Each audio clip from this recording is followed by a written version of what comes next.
The Vice President of the United States of America, in a world that is having so many problems, has been tasked with the monumental challenge of removing things that white people don't like from museums. That's where we are in the United States. In 2025, this is where we are. This is all the progress that we made. And this is what I'm going to say, Sharif, you said it earlier. I said that white America hates black America because we are proof of the American lie. We are the longest standing proof of the American lie. When Russia was really trying to attack the United States in a propaganda war, it was very easy because all they can say is they promise you guys freedom and justice all around the world, the American way. But look at how they treat their Negroes. And here's the pictures to show it. And here's dogs biting people. And here's the fire hoses and all that. And the president, knowing that that was a problem back then, said, y'all got to stop this. Called up, governors in the South and beings, but because not because of the image. Yeah. Because we can't have this going around the world because Russia is telling the entire world that we're not who we say we are. And it wasn't that they wanted to become who they said they were. It's just that they didn't want the world to know the lie. We are the constant reminder as of today. When you hear that really hostile tone that they take when they say black, or when they think about black things, when they say BLM, and DI, whatever, when you hear that hostility dripping in those words, remember that that hostility that you hear is the hostility of King Leopold. Remember that that is the hostility that you hear of Thomas Jefferson's notes on Virginia. Know that that hostility is the same hostility that turned on the fire hoses, that did sick out the dogs, that put a knee onto George Floyd's neck and had a cold grimace on the face as he was passing away. That is the King Leopold lineage that we are witnessing today. In 2025, you have President Leopold of the United States telling you we are going to bleach the history so that you Negroes never have life again, so that the future doesn't remember you, so that you will be an artifact that we will study in the future of how you get rid of a people like we did in Egypt and Mali and other places in the world. So people need to start connecting dots.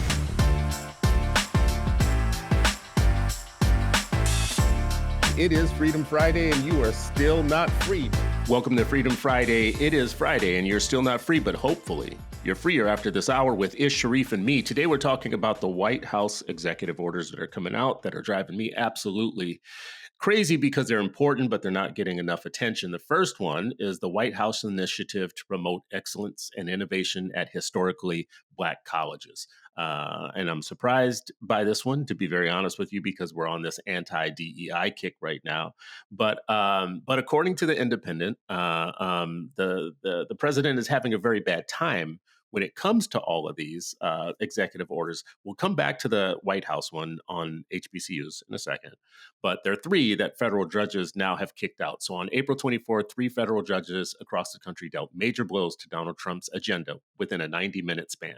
The first one was a judge who blocked executive orders targeting sanctuary cities, meaning if your cities have kind of pro-migrant policies, the federal government will come after you as a city. And this was going to be an attack on democratic cities, so-called democratically run cities. The second judge ruling was knocking down the anti-DEI stuff. So the president had threatened to take money away from schools. Any schools teaching what he considered to be DEI were going to lose their money. And the judge in that case said, this is a textbook viewpoint discrimination case, and it likely violates the First Amendment. This is the president of the United States who ran on a party line of free speech, violating the First Amendment in cases that he doesn't like. And the third one was he was trying to pass sweeping changes to the way that we elect people, our elections. And it was calling for proof of citizenship during voter registration and some other barriers for people just to have free kind of access to voting, to their vote. So the 2 executive orders that we want to talk about today, the first one is reifying the support of the historically Black colleges. And it can sound like a big thing, but it's convoluted. I don't want to get into it too much around the specifics and the technicalities of it, because I'll just give you a for instance. This was the same headline in his first term as president. And what he had done was he had taken all the money out of the HBCU budget because it zeroed out. He just zeroed it out because it expired. It was under an Obama era policy of giving this money that had an expiration date, and it expired while he was president, while Trump was president. And when it came to his attention that he had taken all the money out of it, he was convinced to put the money back in. So when he put the money back in, the news headline was Trump gives $200 million to the HBCUs. So that's where we are. That's the type of cynicism that we have to have when we read this new headline of he signed something that's pro HBCU. Anyways, every president, black and white, every president, Republican and Democrat, whatever, have continuously, since the establishment of historically black colleges, have seen that as a federally protected, a protected entity. So this is nothing new. So I wouldn't jump and down about this. But the one I would jump up and down, and since I have two educators here, is the last one that I'll talk about: reinstating common sense school discipline policies. Now, Sharif and Ish, when I say that, what's wrong, brothers, with reinstating common sense in school discipline policies? I'll just tell you really quickly what it is. President Trump issued an executive order aimed at eliminating the influence of equity-based discipline policies in schools, arguing they endanger student safety by prioritizing racial statistics over actual behavior. The order criticizes previous guidance under the Obama and Biden administrations that linked racial disparities in school discipline to potential civil rights violations, claiming such policies force schools to ignore misconduct to avoid federal scrutiny. It directs the Department of Education and other agencies to issue new guidance focused on strictly behavior-based discipline and to investigate the role of nonprofits promoting equity-driven practices. Here's where I'll end. That last part is very important because he has another executive order coming soon that will punish nonprofits for promoting DEI. So any nonprofit in the United States will be able to lose their status under the IRS if they promote, and in this case, equity-based, equity-driven practices. You can lose your status as a nonprofit. Now, I said that was going to be the last thing I was going to say, but I always got one more thing to say. So here's my one more thing. This is why elections make a difference. And to everybody who told me last year that there would be no difference between Kamala Harris and Donald Trump, this is why elections make a difference, because there's no world in which anybody from one party would be going after the Black Museum in DC, threatening to take schools' money away if they promote equity and diversity, and so on. Anyways, that's my soapbox. Brothers, let's start with this one. Let's start with the discipline one. First of all, what do you think about that? Yeah, I think this is, he's a standard bearer for anti-intellectualism, anti-research, and anti-common sense. When you look at all the data, and it continues tropes, right? Like that, oh, these people are violent. These people, it's the same trope that was used to lynch, to mass incarcerate, to further marginalize. And they just, there's no safety for children, at the same time, so for them, your color, your culture is the target. You don't care if you're newborn. We see that, or prenatal. We see that with Black mothers in the health industry. We see that with 3 and 4-year-olds where they experience their teachers' racial biases. We see this as they get older when they're adultified and criminalized for normal human, growth and development behaviors. We see it with adults. So this is just a continuation. And what he's really trying to do is make America as racist as possible again, and let us be free to do it in your face. Let us be free to politicize it and cement it in policy, and even things like executive orders. That's only kings put out decrees like this and expect everyone to bow down to the decree, where this is only supposed to really govern a tiny sector in the country. But you see how many people are actually bowing down, and as I guess the saying goes now, bending the knee and kissing the hand, or really kissing his ass. So Ish, Isn't it interesting that everything that he's doing is attacking directly educational and informational things? He's going after the kids, he's going after social studies, he's going after Black studies, he's going after colleges that teach Black studies or teach any of the what he calls, kind of race-based whatever. Isn't it interesting that his point of attack is educational and specific schools of thought? Yeah. I think that's just a demonstration of how powerful education is, right? Hmm. How powerful it is, this information.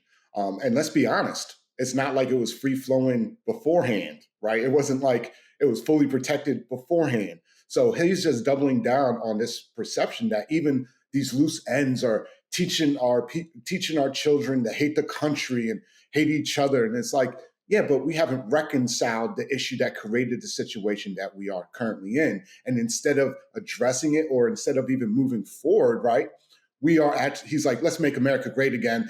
And that's by erasing that history. That has nothing to do with what we need to do now. And then, control the purse strings.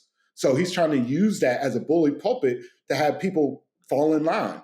And I have to give it to a bunch of folks who are standing up right now, who are refusing, who are pushing back, right? The recent decision by that judge to stop attacks on DEI and schools, Sharif, you were part of that lawsuit, you know what I mean? And there's a lot of folks that are really like refusing to be like, yo, all this work that we have done up until this point, it has, 2 steps forward, 3 steps back, but we're still trying to make that happen.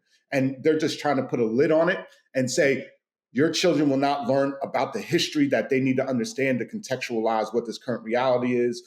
Pull up your pants, get your life together. And and whatever happens to you in this society is your fault. And you need to internalize that reality.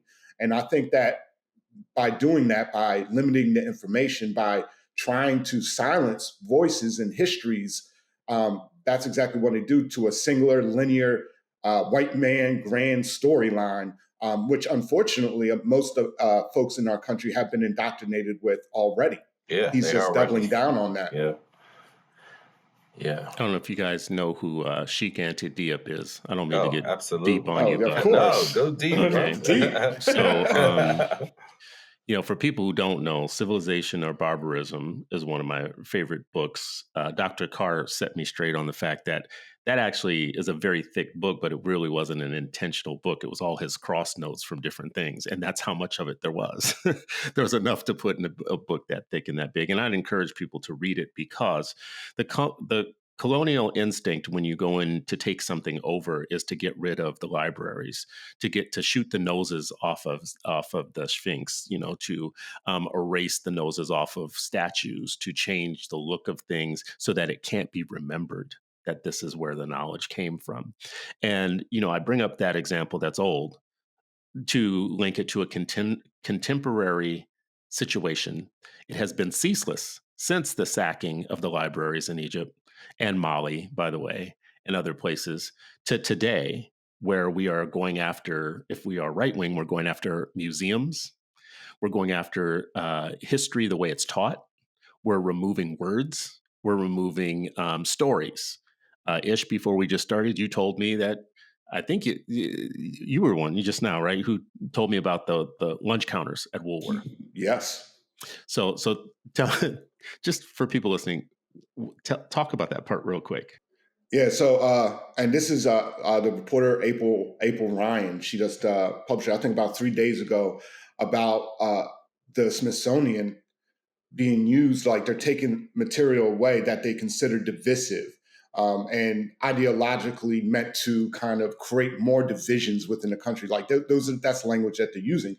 So one of the things that they're removing is the Woolworth counter.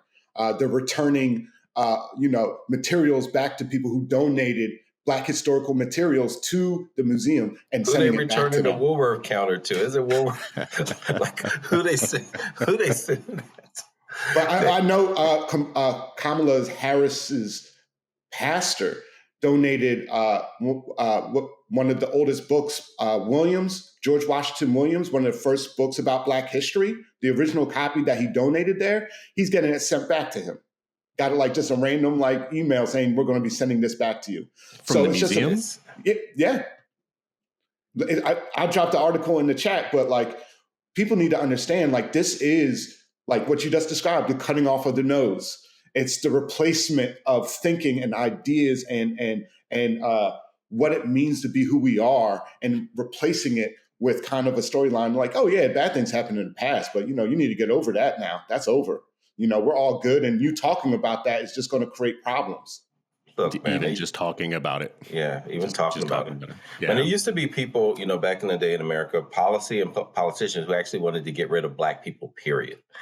Right? They were just like, you know what, this will be after, okay, if we can't enslave them anymore, we should just find ways to get rid of them. Right? And they were unsuccessful. But they're like, okay, if we can erase all of the things, right? Because, you know, and Chris, you've talked about this in the past. Like, this is Black people are the mirror, the, you know, reminder that, you know, even if a Black person is silent, if you look at the history, you know, America is full of lies, right? And so when they go around the world and say, no, this is what we've done, people can just say, well, no. Like, look at that group of people. Look at the Native American people. Look at the what Mexico was, how large Mexico used to be, right? Like, they can just keep pointing to things, and so the more that they can erase, and they have this major distraction, right? And now they have the internet, where it's even easier to erase things, right? You know, they got algorithms, they got a push of a button. So this is akin to, and I forget, you know, we've mentioned a number of this before. How many Black institutions used to be burned down? You know, in white hoods, on horses, pitchforks, and burning the institutions down, whether they were faith-based places, whether they were schools and educational facilities, or whether they were just, you know, community centers or where people would gather to, right? Like, they would burn it down. Then they started dynamiting it, right? Now they're doing it in other means, but it's the same mindset, right? Like, this is why history is so important. You can see the pattern, because human beings, no matter how much we develop, we have the same patterns. Like, it's the exact same patterns. Whether you're burning, you know, down libraries and sacking them and erasing who came up with the knowledge, if you're changing things, if you're erasing things, it's the same pattern of like, okay, I want to dominate this, but I also want to change the story at the same time, right? And I forget who said this about if you start your history with enslavement, then everything else looks prior. I forget who said it, right? We've talked about that a lot. Well, suppose you even erase that part. You're not even starting with enslavement.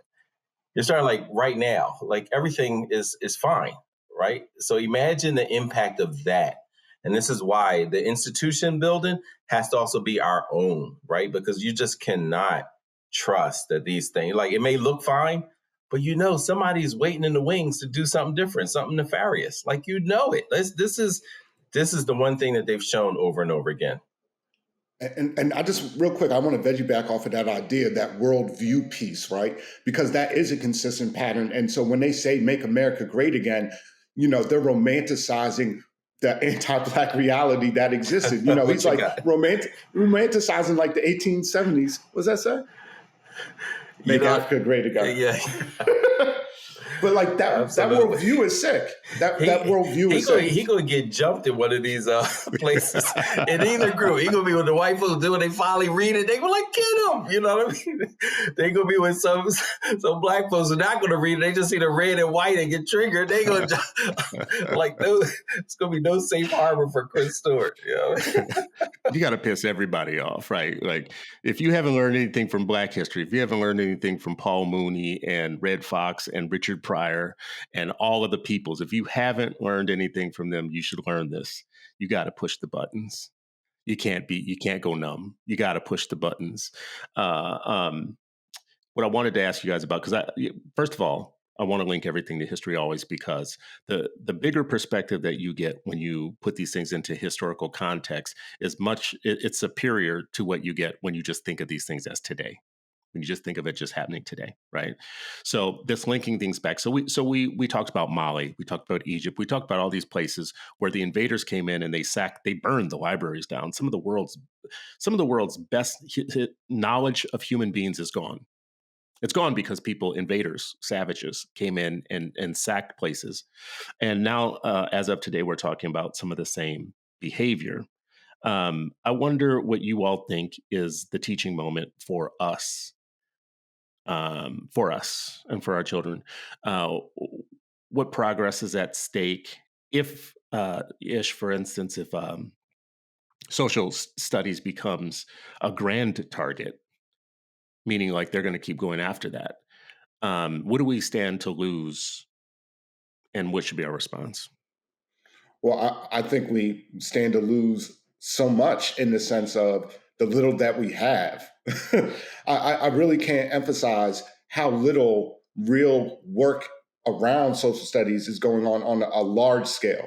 Now, there's pockets of people doing the work, and that's what they're trying to stamp out, right? All the work that has been done since George Floyd, all the work since, the beginning of Black Lives Matter. There was a lot of work going on around Black Lives Matter at school, and also kind of thinking of social studies education in a different type of way. And you can point to those things right now. Now, if they erase those things, it then becomes like a narrative. Oh, well, you just need to stick to the facts, the traditional American facts, right? You need not to say George Washington was a slave owner, because everybody, that was a time period, right? But this is what you were taught, Chris. This is what they're trying to bring it. That's like I keep on going back to again. That's what it means to them when they say make America great again. It's kind of like brushing that under the rug, having anti-Blackness like normalized again, and with a little outrage that even exists right now. And I keep on going back to that. Like the fact that these things are getting attacked the way they're getting attacked, like it's happening in such a grandiose scale, is just silly. And at the same time, it reflects a worldview where it's all or nothing. They can't accept contradictory views that exist at the same time. It's like, oh, no. It's like we just got to focus on what we consider traditional American facts and values. And that, i.e., is based on whiteness, is based on anti-Blackness. So social studies, I would argue, has so much to lose, but it was already underfunded to begin with. We lose our memory. A person that loses their memory, like if you get Alzheimer's, something like that, it changes your whole world, right? It changes how you recognize things and who you see and who you don't see and how they move, right? And think about that being an entire people getting Alzheimer's at the same time, right? Like think about that. But here's a couple of historic examples I'll throw in. Phyllis Wheatley was such a well-read, well-trained individual of her time that she has to be put in the category of genius, because even with the system of racism that was going on back then, she was able to speak more than one language. She was able to read deep and meaningful texts, and then she became a poet, and she was able to write deep and meaningful poetry, to which Thomas Jefferson said, they have never produced a poet. They have never produced an Aristotle. This is why they are inferior. And Phyllis Wheatley's product is beneath the dignity of my contempt. That's what he said about Phyllis Wheatley, right? A woman who, in the worst of times, his silver spoon ass didn't come up that way. And he's only great in our memory because he was born into a world that was structured exactly for him to become exactly what he became. But she was born into a world that wasn't. But he had the need to make sure that he cut off any idea of the Black intellect. He had a need to make sure. That's how important it was that a person of his stature had to attack a Black poet, because she threatened to make the world believe that Black intellect exists and that Black humanity exists. That never stopped after that point again. That never stopped, right? All the way up until the time where you see the 1619 Project becoming like this fever dream of the other side, right? Like where they are going after that as if it's going to be the worst thing that ever happened in the world, that somebody put out a piece of history that they didn't like. And now what we're talking about today, going after the museums and all that stuff. I just need for my people to know that there's a long history of this, that what you're watching and witnessing today, recognize patterns. See pattern recognition, because a person who doesn't see patterns is a person who's going to be surprised by the tree when they get strung up on it. So recognize patterns and the sounds and the words and the language and all that stuff, and don't think of this as new. That's my soapbox for the moment. No, I mean it's a critical soapbox. Being able to connect that I think that's one of the blessings that God gave us, and even in scriptures, this is like why this is, they pretend to be, religious or spiritual, right? God gives examples of history even when he's talking to his prophets. He's sharing, here's what happened in the past. Here's what you can learn from the past. And to have like these evangelical, rabidly racist folks to pretend, this is how you know this isn't connected to the teachings of which what a lot of folks call Black Jesus. This isn't connected to the actual men of God, because it is the exact opposite of what you would see men of God do and talk about and reference. These are all lessons that like, oh, this happened prior. This happened prior. What can we learn from it? They're saying no, erase everything. Everything was fine. Everything was perfect. And if we did shit on a couple of you, it's no big deal. Get over it. Mm-hmm. You deserved it anyway. Mm-hmm. I think it's reasserting that King Leopold behavior of you deserve this, and you're in my way, and I'm powerful. So I will tell you what you can teach. I will tell you what your kids can learn. I could tell you how to understand the world. And if you don't agree with me, I will take money from your nonprofits. I'll take money from your schools. I will disable your universities. I will replace all of your leaders of your university. I will make myself the chair of the board of the Kennedy Center, right? Culture is very important. We talked about this last night with Dr. Cole and others. I said that culture is the one thing that the right can't do very well. And they hate culture because they hate Hollywood, they hate music, they hate the trendsetters, they hate hip hop, they hate everything that creates the culture that America is known for, because that culture produces people who think differently than they do. And they can't make themselves cool, right, in a way. So this is why, I mean, listen, again, history. This is why they attacked jazz, right? Jazz was going to make white women want to have sex with Black men. That's what they said about jazz. So they outlawed it. And many of you people listening to this, you may not know this, but if you are like me and you grew up in a certain time and you had to do square dancing in PE, let me tell you where that came from.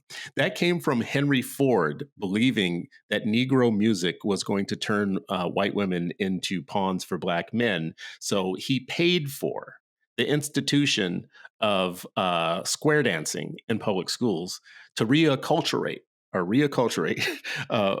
America's children so that they didn't fall to the dangers of jazz. Today, think about what we're talking about with Trump as equally as ridiculous. Because what I want you to know is 50 years from now, people are going to study this time that we're in right now, and they're going to unearth you and your voice. And what you want to say to those future people is, I see what's happening. So anybody from the future, if you're going to watch this, if you're going to pull this up, I just, again, want to make very clear. This is not going to make it. This could be erased like everything else, bro. Like, I don't know what you're talking about. You better put in one of those time capsules. They're like, delete, algorithm, delete. Yeah, you got to print them transcripts and put it in a box and bury that John somewhere, bro. I just want to get this out to the world, to my future people. Just know I'm not with it. I am not with it. I see what's happening here. I mean, honestly, because if you think about to the 50s, you have to ask yourself, how did they not see what was going on? Right? But that's how could they not tell? But that's the thing. They did. And they gleefully participate.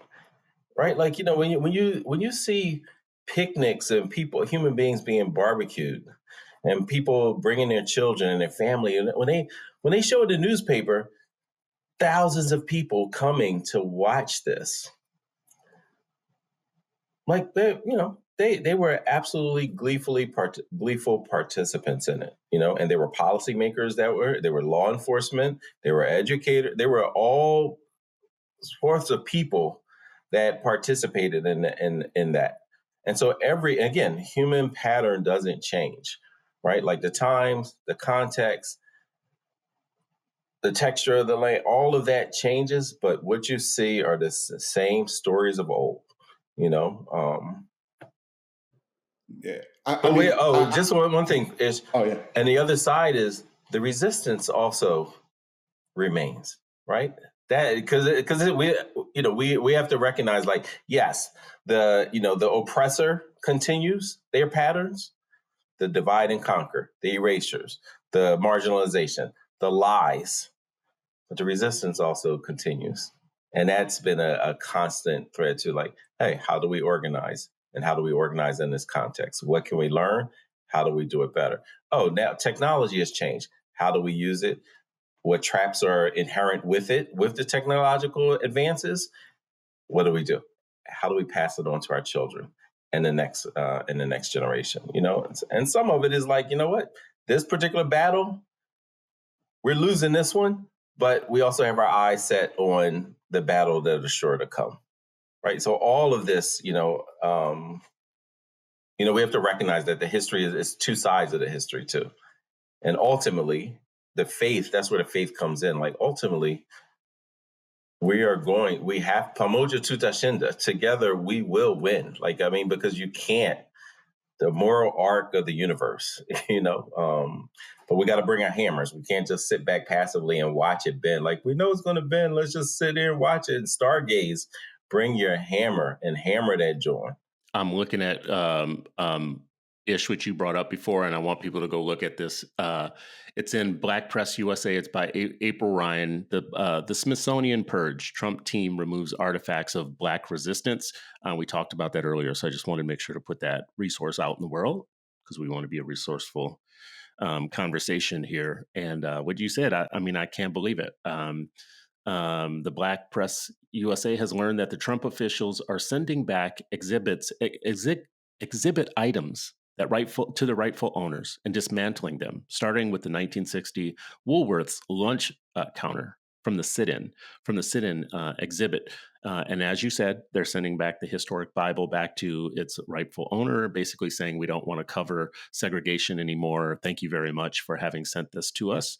And all of this is being done with the consultation of the Vice President of the United States, who's been put in charge of removing improper exhibits of history from the museums. The Vice President of the United States of America, in a world that is having so many problems, has been tasked with the monumental challenge of removing things that white people don't like from museums. That's where we are in the United States in 2025. This is where we are. This is all the progress that we made. And this is what I'm going to say, Sharif, you said it earlier. I said that white America hates Black America because we are proof of the American lie. We are the longest standing proof of the American lie, right? When Russia was really trying to attack the United States in a propaganda war, it was very easy because all they can say is they promise you guys freedom and justice all around the world, the American way. But look at how they treat their Negroes. And here's the pictures to show it. And here's dogs biting people. And here's the fire hoses and all that. And the president, knowing that was a problem back then, said, y'all got to stop this. Called up, governors not because in they're the South human beings, but because of the image. Yep. Because we can't have this going around the world because Russia is telling the entire world that we're not who we say we are. And it wasn't that they wanted to become who they said they were. It's just that they didn't want the world to know the lie. And see, we are the constant reminder as of today. When you hear that really hostile tone that they take when they say Black, or when they think about Black things, when they say BLM, and DI, whatever, when you hear that hostility dripping in those words, remember that hostility that you hear is the hostility of King Leopold. Remember that is the hostility that you hear of Thomas Jefferson's notes on Virginia. Know that hostility is the same hostility that turned on the fire hoses, that did sick out the dogs, that put a knee onto George Floyd's neck and had a cold grimace on the face as he was passing away. That is the King Leopold lineage that we are witnessing today.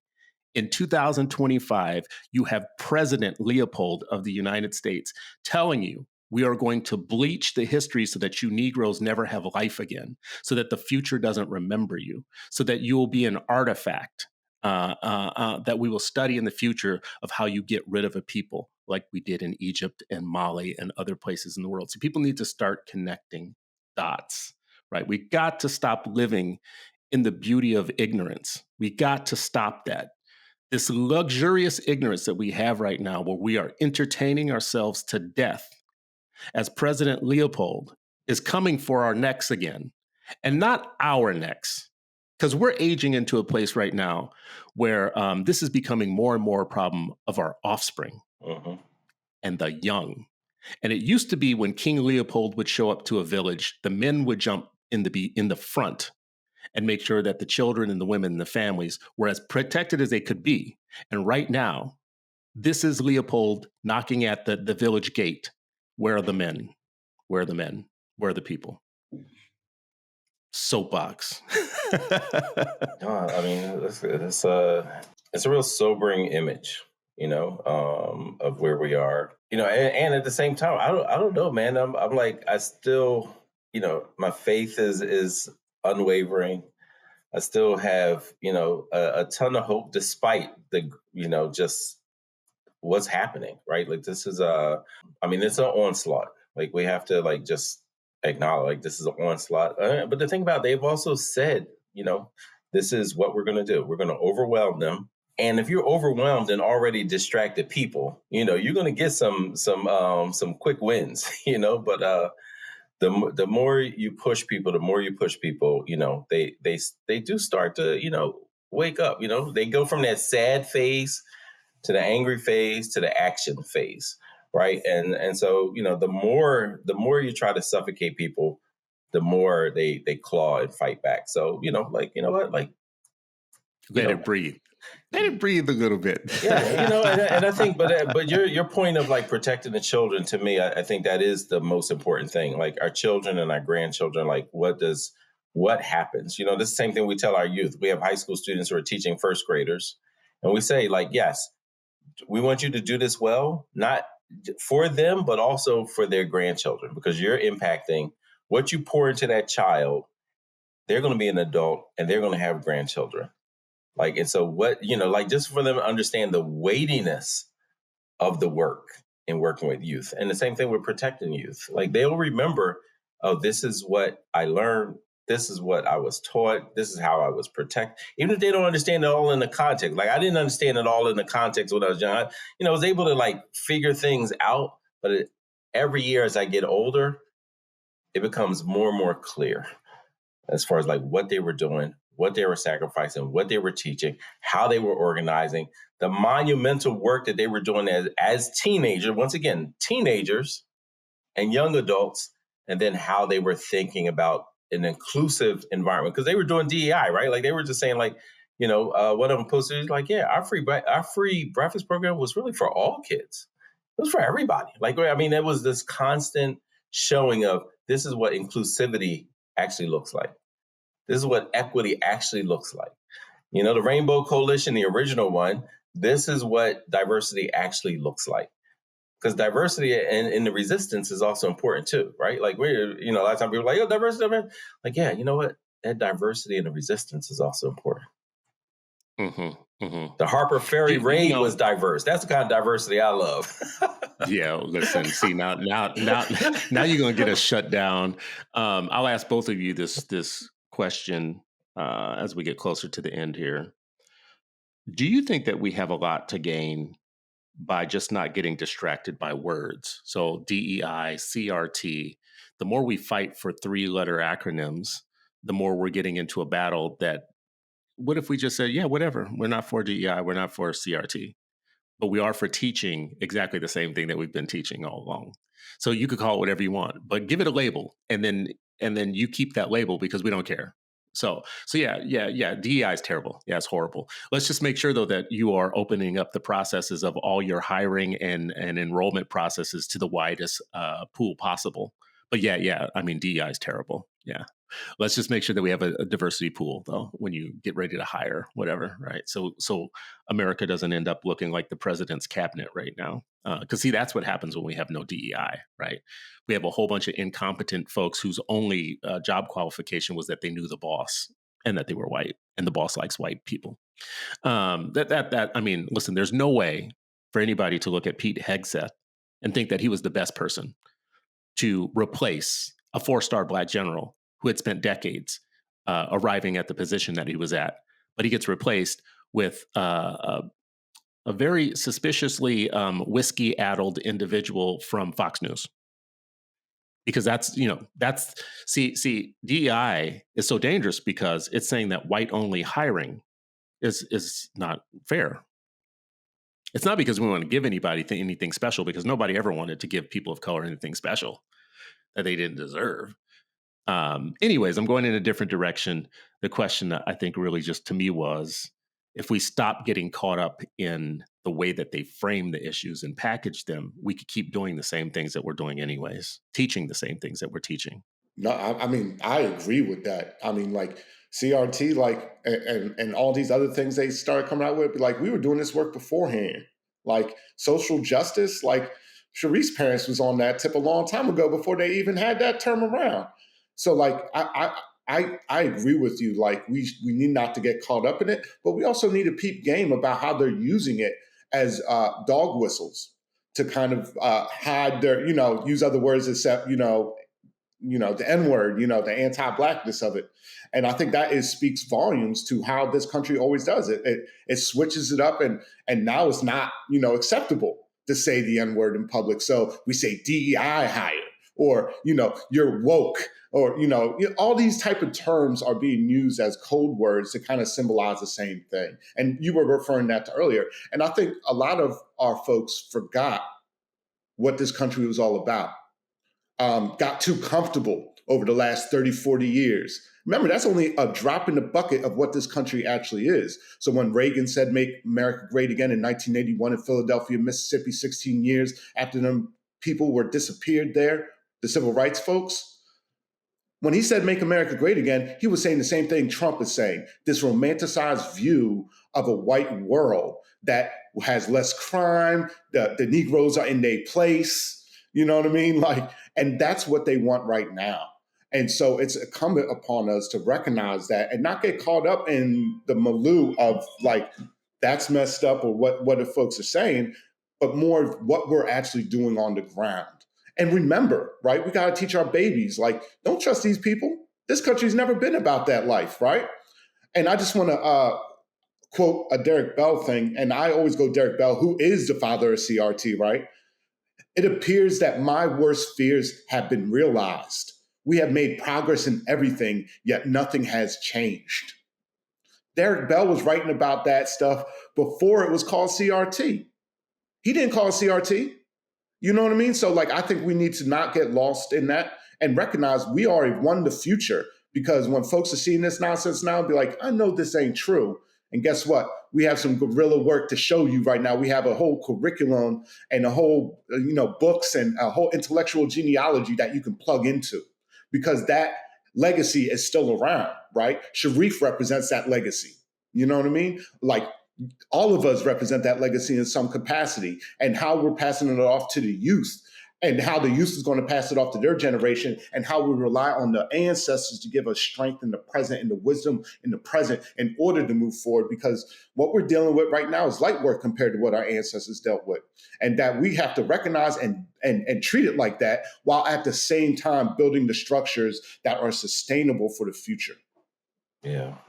I mean, I think if it's one thing that I would capture into like a lesson, you started to show like, how would we teach this, or how would, you asked about that, every episode.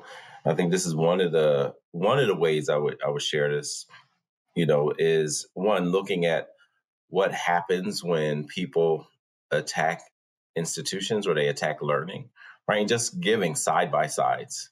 And then, not even telling students, you can just have students, okay, like what's happening to have them do a comparative analysis. Like one of my favorite lessons whether it was eighth grade or older kids, let's do a comparative analysis. What rhymes with what was happening before? What rhymes with it? How is it similar? How is it dissimilar? Okay, and the people that had to fight through that, resist it, push back, how did they use their creativity, their joy, their intellect, their brilliance, their community to do something about it. Baba Jehudi, he was one of our teachers. He was like one of our history teachers. But even grown, he would, when I first got on Facebook, I would just like put like, this happening, that happening. You know what he would say? Yeah, Sharif, that's true. What are you going to do about it? You know what I mean? Yeah. And I was just so he was the same one that would, that was teaching us in 5th and 6th grade American history. But even as an adult, he would say, what are you going to do about it? Like, yep, all that's true. And it's been true. And it will be true. What are you going to do about it? And, essentially that's the other thing you had mentioned something earlier, about the whole jazz thing. What they didn't realize, like half jazz is going to just put you to sleep. It ain't making you think about nothing else. You know what I mean? So like, you better stop it.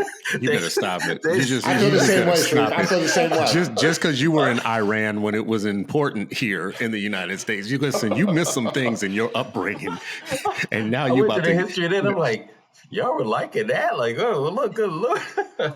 Lord have mercy. Lord have mercy. Canceled. You are a good candidate for cancel culture right now. Better leave that jazz alone. Replacing with square dancing at that. Yeah. Well, listen, I feel like this has been another insightful conversation. As always, the thing that we always care about, that is the most important thing, is how do we become an aware people? Sharif, you've recycled this multiple times to tell us you can't lead a sleeping people. You got to think about how you awaken a people, and the way to awaken them is to show them the reality, right? Like, and I know our producer is going to laugh about this, but everything always comes back to the Matrix and hip hop. Right? Bad hip hop, right? Mumble rap, right?